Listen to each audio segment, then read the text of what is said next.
Yeah, for me, again, in terms of building a program and looking at the longer term, bigger picture kind of idea, I again fall back to my experience at Denver where we, kind of took over under Coach Tierney as an assistant, and I saw how he went about kind of restructuring a program. And the first thing that he did was schedule Syracuse at the Dome.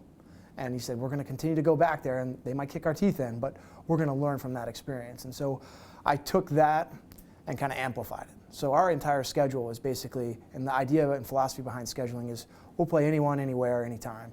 And so we're going to play the best possible schedule that I can put together every year to expose our guys to a standard that I feel we need to be exposed to in order to grow our program. And then, with regard to the transfers and potentially bringing in some guys, I get it. There's a lot of value to bringing in guys that are known commodities that can put up points or provide leadership, and certainly we would benefit from that. There's no question. But I also see the value in bringing in our guys, cultivating, developing our guys, so that when they become juniors and seniors, they're the leader and they do it our way. And so, yeah, we could have brought in some guys that would have certainly helped us win games right away. But for me, winning games right away isn't the top priority. It's building a foundation for success that will last and, kind of fulfill the duration. And maybe that goes back to my personal relationships and having, cultivated some of those relationships while at Denver.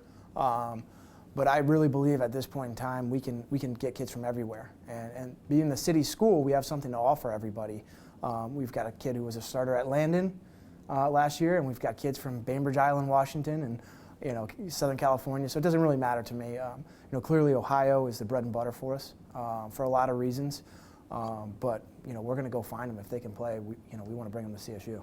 I think the biggest challenge is that Cleveland is kind of a flyover area for lacrosse. If you're coming from Colorado, you're coming from even Columbus, you're not going through Cleveland to get to Baltimore or Philly, right? So without any college program there, a pre-existing college program, and not a terribly, overly developed high school area quite yet, lacrosse hasn't brought people through Cleveland, so it's an unknown. If I talk to a kid from Oregon or Colorado or even Nevada or these places that we're looking, Texas, most of them have never been to Cleveland. Their families have never been to Cleveland, so they rely on a stigma or a perception of Cleveland that maybe goes back to the days of Major League. So things are a lot different in the city now, and certainly our biggest challenge is getting them to come take a look. And once we do, more often than not, we far exceed their expectations as a university, as a city, and certainly what we have to offer as a program. But that's our biggest challenge right now is the unknown and convincing people to come and take a look. On the offensive end for us, first and foremost, it's going to be by committee. We just don't have any known commodities at this point, right, from an offensive standpoint. So we're going to put a lot of people out there, and we're going to need guys to be versatile, play a little bit of attack, play a little bit of midfield. At the end of the day, we just need to get our best 6 offensive players on the field. But some of the guys that have really stood out for us this fall, Nick Wendell, he's a big kind of prototype midfielder out of Las Vegas. He's been fantastic. He's really stepped up to the plate and kind of been a major threat for us from the midfield. From the attack, we've got a guy, Tristan Copeland, out of North Carolina. He started out at the midfield for us, moved him down to attack, and it seemed like it was a seamless transition for him. He's done very well there. Kind of a two-handed guy, can play X for us. And then, we've got 2 guys that kind of play the right and the left, and Stephen Massey as a righty from Easton, PA, and Jake Lewis from Cazenovia, upstate New York, as a lefty. He's kind of a slickster. So those guys kind of provide the punch for us offensively. Certainly Nick drives, kind of stirs the drink for us from the midfield, but we've got a bevy of guys that can kind of go in and out and play offense, play attack, play midfield, and create offensive looks for us. On the defensive end of the field, it's an exciting and kind of new style of play for me. Andy German, my assistant coach, defensive coordinator, is coming from Villanova, where they led or were in the top 5 in the country in caused turnovers every year. And certainly that's a change in philosophy for me, coming from Princeton and Denver. So it's exciting, getting to coach a new style. And I think we recruited well to that end. We've got a guy in Zach Whitenack, who was Long Stick Middie of the Year his junior and senior year in Ohio, who has played exceptionally well for us this fall. We've got a guy in Bobby Kidd, a Canadian from Coquitlam, and he's the real deal athletically. I mean, he can get up and down the field.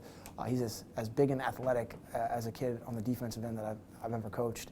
And then in the goal, we're going to need to, if we're going to press out and be a little bit more athletic out there and take more risks, we're going to need certainly to be bailed out in the goal. We've got a great competition back there right now between Austin Boyer and Caleb Espinosa.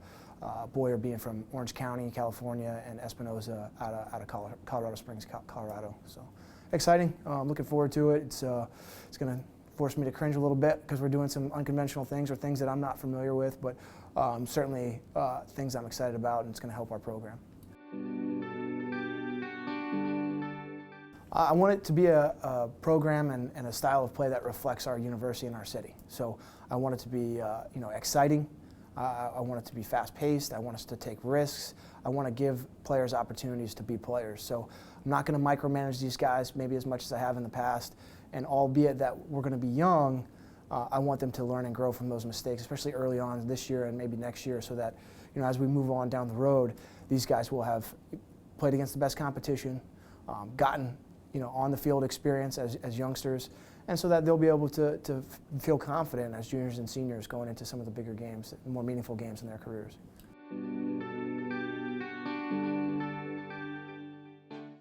Now, I think that's a good question. Cleveland certainly has its reputation as a sports town. We went through a long drought there,